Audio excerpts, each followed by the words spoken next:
Looking at loans,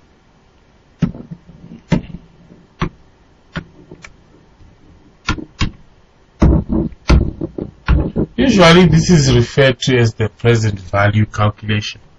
Now, sometimes people pick words to use and they impose them on people, and somehow someone came up with the word present value. It probably made sense to them, but we are now going to look at a case whereby the present value formula is usually applied when you are dealing with loans. Now, before we can start using the formula for present value, let's look at scenarios that exist. Whenever you have got loans and for you to fully appreciate what happens to a loan, you must understand the story of the things that happen. Now let's look at case number 1. John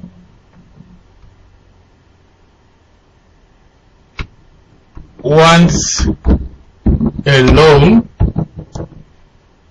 of 70,000 rands. The bank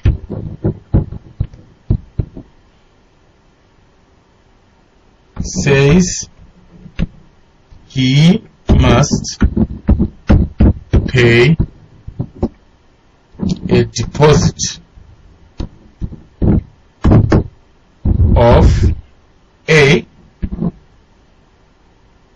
25%, B 10,000 rand.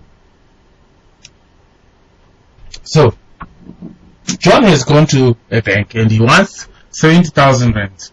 Now, because banks don't normally trust people, they will always be in a position to say, you know what, we don't trust you. Why don't you show us that you will be able to pay back our money by paying a deposit? So show us that you have got some money which you have saved by paying a deposit. So normally the deposit is either represented as a percentage or it is represented as a figure. So I gave 2 scenarios, one is a percentage and one is an amount, which is just a figure. Now obviously, then now when before you are working out, if you find you are working out a question where there's a deposit, it means that you have to do something called recalculation of loan. So recalculating the loan for A,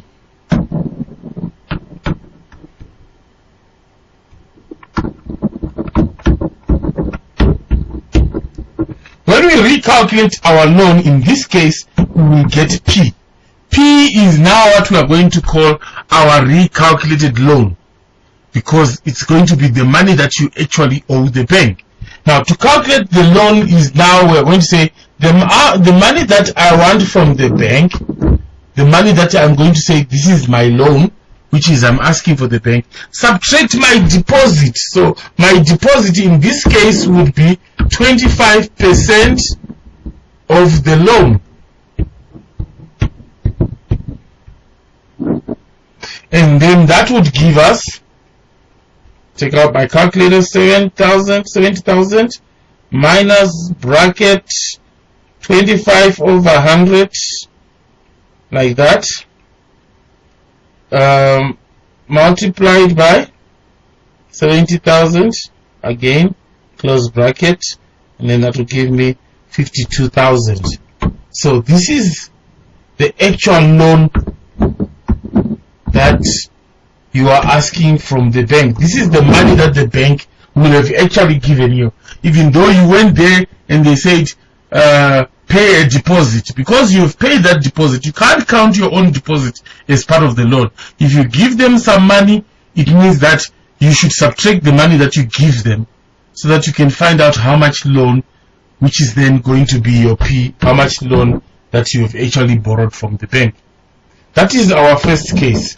Our second case of finding our P, our recalculated loan, is quite simple.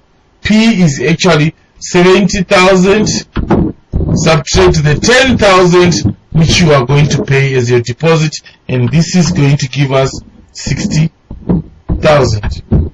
So normally most kids, most people who are writing their matric, they forget that when there's a deposit, the value of P in their present value formula is always going to change based on what you have done. So if you have paid a deposit, that too is going to change the value of the loan. But this is not the only instance which whereby your loan has to be recalculated, where you have to find out what your actual P is. Now the other scenario is when the bank says to you, look, Ben asks for 70,000 from the bank. I'm going to use 70,000 from BB Bank. The bank charges 7.5% per annum compounded monthly.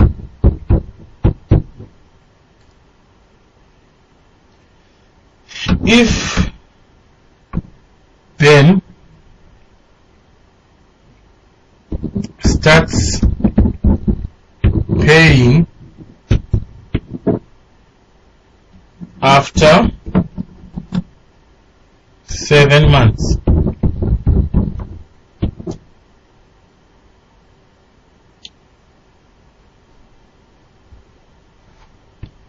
how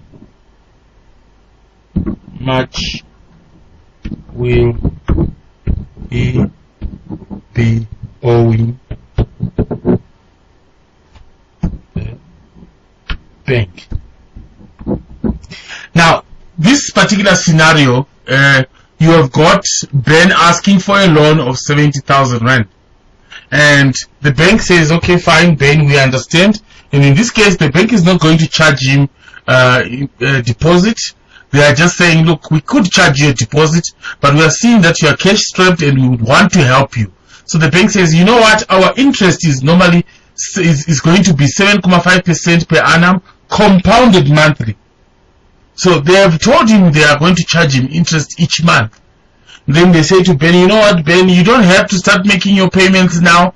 Why don't you start making your payments 7 months later when you are financially stable? And obviously this is a good deal for Ben because he really doesn't have the money, so he is going to go for it.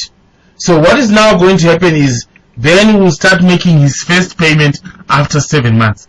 This means that for 6 months, Ben was paying nothing, and because he was paying nothing, this will change the value of his loan. In other words, the 6 months where Ben was just not paying anything, he was just trying to recover, the bank was actually charging interest. And this is something that you must know.